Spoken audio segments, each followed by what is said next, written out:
আমরা ভয় পাইনি তো। ভয় পান না? না। না। আপনার নাম কি? আমার নাম আব্দুর রহমান।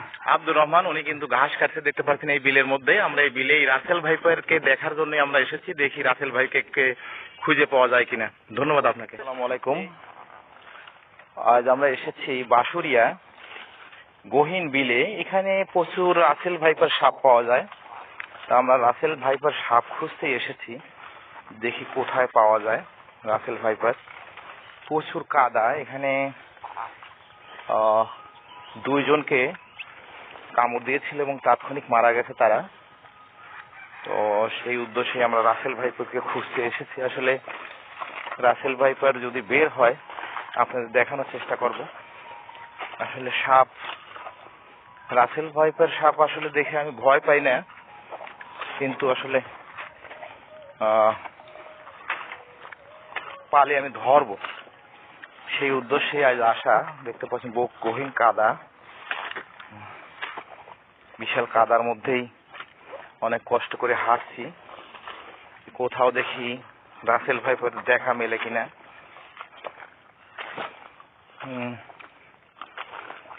ও বিশাল জঙ্গল দেখতে পাচ্ছেন। কৃষকরা কাজ করছে। এই কৃষকরাই কিন্তু রাসেল ভাইপার সাপের দেখতে পাচ্ছেন। এখানে কিন্তু মাঝে মাঝে রাসেল ভাইপার সাপ বের হয়। তো আমরা সেই বাঁশুরিয়ার সেই বিলে আমরা এসেছি। তো এখানে একজন ভাই কাজ করছে। আসসালামু আলাইকুম। ওয়ালাইকুম আসসালাম। আপনার নাম কি? আমার নাম আব্দুর রহমান। আব্দুর রহমান। তো এই যে এখানে এই যে ঘাস কাটতেছেন সারাদিন দেখতেছি, তাতে রাসেল ভাইপার কামড় দিয়ে দুজন মারা গেছে, এটা কি সত্য? হ্যাঁ, মারা গেছে। আমরা ভয় পাইনি তো। ভয় পান না? না। আপনার নাম কি? আমার নাম আব্দুর রহমান। আব্দুর রহমান। উনি কিন্তু ঘাস কাটতে দেখতে পাচ্ছেন এই বিলের মধ্যে। আমরা এই বিলে রাসেল ভাইপারকে দেখার জন্য আমরা এসেছি। দেখি রাসেল ভাইকে খুঁজে পাওয়া যায় কিনা। ধন্যবাদ আপনাকে। এইভাবে ঘাস কাটতে কাটতে কিন্তু আসলে রাসেল ভাইপার আসলে দেখা মেলে।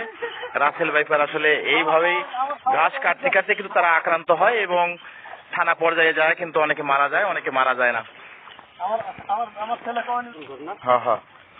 তো আমরা আসলে রাসেল ভাইপারকে খোঁজার জন্যই আমরা এই বিলে সাঁড়াশি অভিযান দিলাম এবং বিভিন্ন জায়গায় খুঁজে খুঁজে চেষ্টা করলাম। আসলে রাসেল ভাইপার তেমন দেখা মিলতেছে না, দেখতে পাচ্ছি না। আমি সরাসরি দেখতেছি রাসেল ভাইপার নাই। তো এটা একটা বিশাল বিল, জঙ্গল হয়ে থাকে বেশি। তো আমাদের 10-15 মিনিটের একটা সাঁড়াশি অভিযান ছিল। সেই অভিযানে আসলে কোথাও দেখেন কত কষ্ট করে যেতে হয়। এই জঙ্গলেই কিন্তু আসলে রাসেল ভাইপার এরা সুন্দরভাবে টোপলা বেঁধে কিন্তু থাকে। মাঝে মাঝে মানুষ আক্রান্ত হয় রাসেল ভাইপারের জন্য এবং খেতে আসতে পারে না। এই খেতে আসতে পারে না জন্যই কিন্তু খেতে জঙ্গল হয়ে রয়েছে। আর এই জঙ্গলগুলো কিন্তু অভয় আশ্রম রাসেল ভাইপারের। দেখতে পাচ্ছেন সুন্দর খাসিগুলো কিন্তু খাচ্ছে। এরাও মাঝে মাঝে আক্রান্ত হয় রাসেল ভাইপার দ্বারা।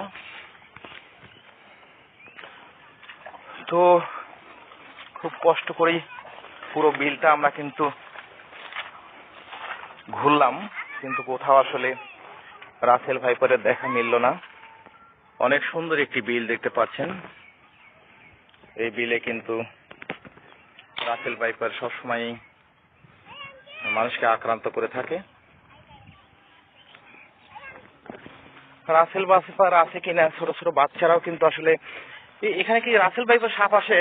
না। তোমরা ভয় পাও না? না। ওরে আল্লাহ, তুমি ভয় পাও না? ও আচ্ছা, তোমরা তাহলে ভয় পাও না রাসেল ভাইপার দিয়ে? হ্যাঁ, কামড় দেয় যে, পকেট করে কামড় দেয়। তো রাসেল ভাইপার আমরা খুঁজলাম, আসলে পাওয়া যাচ্ছে না।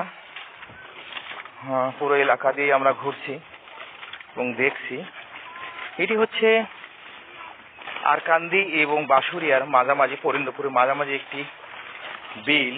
কচুরিপানা এবং বিভিন্ন জঙ্গলে সবসময় ভরপুর থাকে। এখানেই কিন্তু আসলে আক্রান্ত হয়ে থাকে রাসেল ভাইপারের।